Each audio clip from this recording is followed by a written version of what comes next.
tell you something that nobody's really ready to talk about, but we're gonna do it, okay? Okay. But there's this thing in life called a cycle, okay? And unless we do things in life to break those cycles, they're gonna continue. What do I mean? This. People like to laugh at me whenever I mention this, but I'm gonna mention it again. Hashtag Me Too movement oppressed both males and females. How? Let's break it down.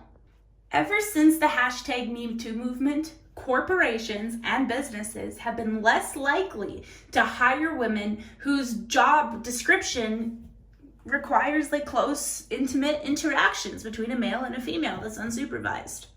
We know this. I've talked about this often. If you don't believe me, this is very easy research you can do yourself. Just type it into Google. Okay? So first of all, the waves of feminism have worked really hard on making sure that women have meaningful jobs where they're taken seriously, and jobs where they're equal. Now we got there. Now here's the problem. Hashtag Me Too created the ideology that you must always believe the woman. It went from women not being believed to women always being believed, which 90% of the time, sure, but there is a lot of women in this world that make false allegations. A lot of them. Again, hashtag Me Too did not involve men in the movement. Men tried, but women started picking them apart because a lot of the women in that movement were in a really vulnerable place. And I think I understand psychologically why they did that, but from like a human being and from common sense, it was really damaging. They absolutely should have allowed men to participate. And sure, you can say, oh, they never said men aren't allowed. No, but you know, the men that used the hashtag Me Too, it's what happened to them. It's what people said to them, picking apart their rape stories, doing the same thing to them that was just happening to women. So now we have a dangerous mindset in society. We think that men are always the perpetrators and women can't do any wrong. The problem with that was that there became no protection for men against false allegations. There still isn't. So men don't want to hire women for those jobs because there's nothing protecting them if she decides to make an allegation and, you know, sues the company, which happens all the time because, again, you're not supposed to question a woman. You're supposed to always believe the woman. So, you know, if you guys need proof, I would be more than happy to put together a bunch of different cases of women making false allegations for money to corporate organizations, certain individuals, for blackmail purposes. Man, there's a lot of it. Maybe I'll do that actually. So boom, now women are getting hired. How does that oppress men? Because again, that starts the frustration that's built in women towards men, being like, you guys are the ones that are oppressing us and blah, blah, blah. Even though that's not true. Society is oppressing us. Here's another answer. False rape allegations. If we do not start cracking down on false allegations and better protecting people who, you know, maybe aren't actually guilty, because we have completely lost the sense of innocent until proven guilty. That's a fact.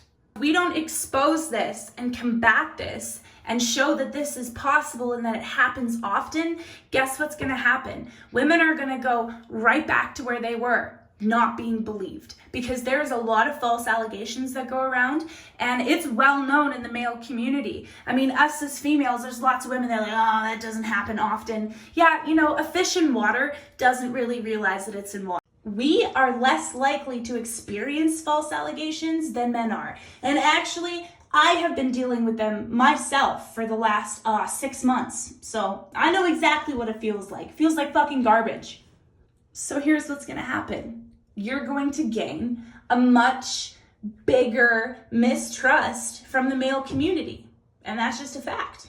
We are going to go back right to where we were, where women are not believed for rape allegations, because it is becoming so common and so accepted for false allegations that men are just going to stop believing them. And that's a fact.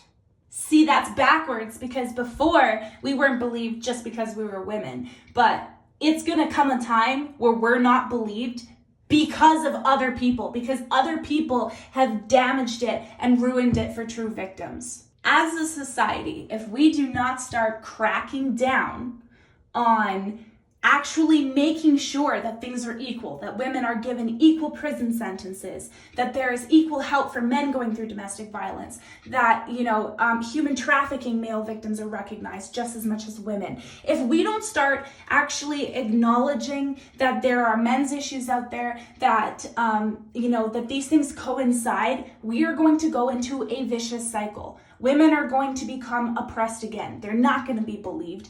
No one's going to take us seriously. And that's what we're doing to guys.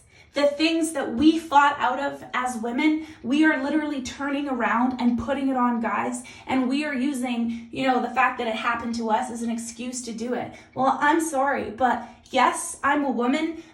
Yes, women that have come before me have been oppressed. Women in my family, all the way in Romania, are oppressed. Yes, I am a woman, but I'm not a victim, okay?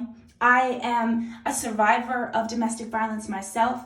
I'm a survivor. I'm not a victim. So I'm not going to allow people to victimize me, and I'm going to do everything I can in society to show that I am equal and I want to be equal, and I have done that literally my entire life, and I'm not going to stop now. Anybody with BPD, with trauma, anybody that has experienced abuse, generational trauma, they understand the cycle, and they understand that there needs to be a split in the cycle for it to stop.